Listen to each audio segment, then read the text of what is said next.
get ready for the best and the only bread recipe you guys will ever need. This stuff is amazing. This recipe is so quick, so easy. I highly recommend you guys giving it a try. I absolutely love it. Let's start off with the ingredients. I'm using quick rising yeast, just the ones that you get in the little packages. Highly recommend that. It just saves a lot of time. From there, I'm adding in my salt, my water, and I'm adding 3 cups of flour. I know the recipe says 4 cups, but we're only going to add 3 cups first, and then from there we're going to add the remaining flour, and I'll tell you guys a little bit about that when we get to the mixing part. So once it's connected to the mixer, we're looking to create a sticky ball of dough. And what we're going to do is, once everything is well combined, we're going to take that last remaining cup that we saved to the side, and we're going to add half of it to the mixer, and then we're going to mix that until everything is combined, and then we're going to add that last half a cup to the mixer. The reason that I split that last cup and I don't add it all in the beginning is I've noticed that if I add everything at once, I'll get little chunks and pieces of flour, and it doesn't come out smooth when I add all 4 cups at once. So that's why I separate it out. So we're going to mix our dough in the mixer until we get to this point. Now you can see the sides of my bowl, they still have some of that flour and water combination, but that's totally okay. What I'm looking for here in order to proceed to the next step is I'm looking for the bottom of my bowl to be clean. There's no dough, it's not sticking, it's pulling off from the sides, but it's coming back in. That's the ideal type of dough. That's the ideal texture that we need for this dough. So once I have my beautiful ball of dough, I'm going to put it on my countertop. Notice there's no flour on my countertop, and I'm just showing you guys that my bowl is all clean. There's no dough left in it. I'm going to take some olive oil and I'm going to drizzle just a little bit on the inside of my bowl, and I'm going to take a silicone pastry brush and I'm just going to paint the inside of that bowl with that oil, because we're going to then take our dough and we're going to put it back in the bowl, because we're going to allow our dough to rest and to proof, to rise. So the next step is just going to be to knead that dough. So what we want to do is just make a beautiful little ball of dough, and we're going to put it back in that mixing bowl that we previously oiled up, and then we're just going to let that dough rest in a warm area. So unfortunately, because it's negative 20 degrees in Chicago right now, I'm going to proof my dough. So I'm going to let my dough rest in my oven. I actually have a little button on my oven that says bread proofing, which comes in handy because my kitchen is so cold. But if you have some warm location in your home, or if your kitchen's warm, just set it off to the side. I recommend an hour and a half to 2 hours for it to rise. Anything under that, it doesn't come out the exact same. So ideally, let your dough rest hour and a half to 2 hours. So see, I'm just covering it here with a regular plate and putting it in my oven.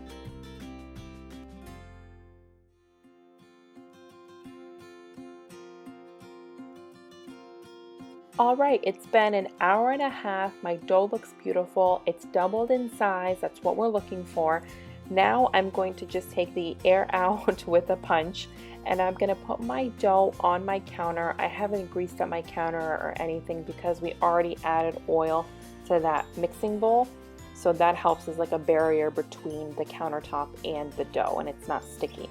So what I'm going to do now is, with my hands, I'm just going to stretch this out a little bit. And then I'm going to take a knife, and what I do is I typically cut it in half, and then from there I'm going to make 4 little pieces with both of those halves. So in total I'll have 8 little rolls of bread. But it's up to you guys. If you want to make 1 large loaf, you can. If you want to make 3, 3 of them, it's totally up to you. However, you want to size this out. I personally prefer making these small little rolls of dough because I don't like cutting bread. I like bread to stay fresh. I feel like when you cut it, then one side is drier than the other, so I prefer making just rolls. And all I'm doing here is I'm just gonna shape those into little balls. I'm using pressure with my hands, and I'm gonna just with the countertop roll them like that. It's It's kind of hard to describe what I'm doing, but if you make this dough, you'll see just rolling. I'm using the pressure of my hands. I'm working with the countertop to make these beautiful, perfect little balls of dough.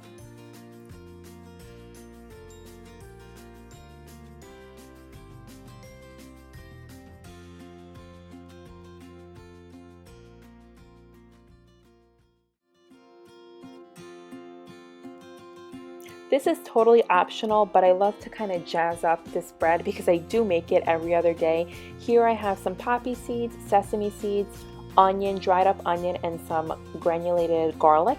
And I'm gonna mix that all together in a bowl. And next to that bowl, I have a bowl of water, just like room temperature water. And what I'm gonna do is I'm gonna dip the top half of that dough in the water, and then I'm gonna dunk that wet ball of dough in that mixture, that seasoning mixture, and they come out so good, you guys. I highly recommend this, especially if you love everything bagels.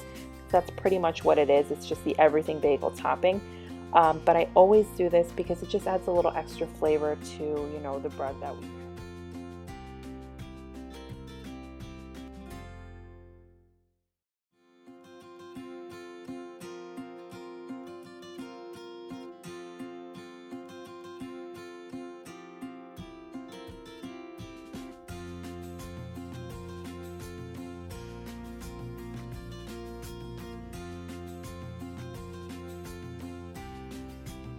So then just take a clean kitchen towel and cover them, let them sit to the side for about half an hour, and in the meantime preheat your oven to 450 degrees.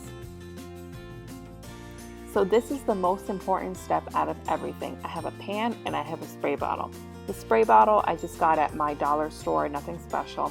That pan is filled halfway with water. We're gonna put that pan at the very bottom of our oven. And then we're gonna take that spray bottle and we're gonna take our dough that's been rising and we're gonna spray that dough with the water. It's just basic water, nothing special inside. We're gonna spray every single piece of dough that's on that tray right now. And what that's gonna do is it's gonna create steam. Just like that pan in the oven is also gonna create steam. We're gonna make a conventional oven effect in our very own oven, just like how they have it at the bakeries.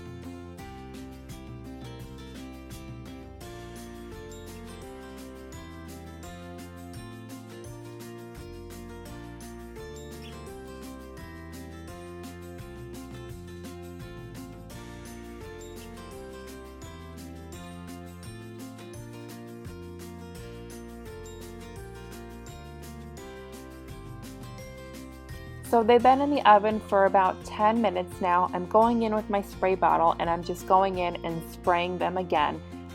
What we want to do is we want to spray them every 10 to 15 minutes. So altogether, I think I spray them 3 times while they're baking. And you're going to bake until beautiful and golden brown.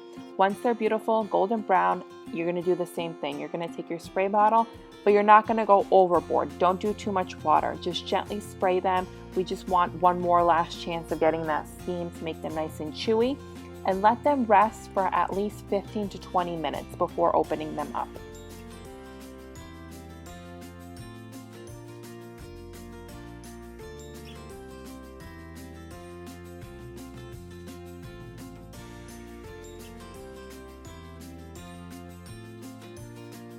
So I let them rest for about half an hour and I'm so excited. My house smells amazing. I cannot wait to dig in.